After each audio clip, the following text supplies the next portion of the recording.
नुकतेच ग्रुप बी आणि group C प्रिलिमच्या तारखा जाहीर करण्यात आलेल्या आहेत आणि त्यानुसार जून महिन्यामध्ये ग्रुप बी आणि ग्रुप सी ची एक्झाम होणार आहे. प्रत्येक जणाचं असं म्हणणं आहे की पीवायक्यूचं अनालिसिस करायला हवं, पण नेमकं पीवायक्यू मध्ये काय करायला हवं याबद्दल कोणीही बोलत नाहीये.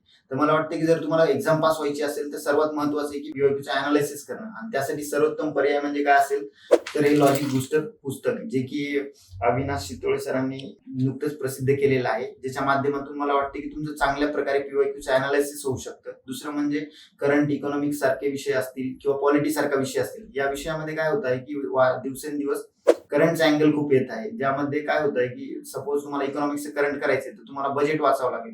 पण एवढं सगळं न करता खूप छोट्याशा लिमिटेड पेजेसमध्ये याच्यामध्ये इकॉनॉमिक्सचं बजेटचं इन्फॉर्मेशन दिलेली आहे. त्यानंतर जे परीक्षेमध्ये जे काही प्रेडिक्टिव्ह क्वेश्चन असतील, म्हणजे आता मागच्या झालेल्या पेपरनुसार भविष्यात कसे क्वेश्चन विचारतील तर याची माहिती सुद्धा या लॉजिक बुस्टर मध्ये दिलेली आहे. तर मला वाटते की हे पुस्तक तुम्ही नक्की वापरायला हवं.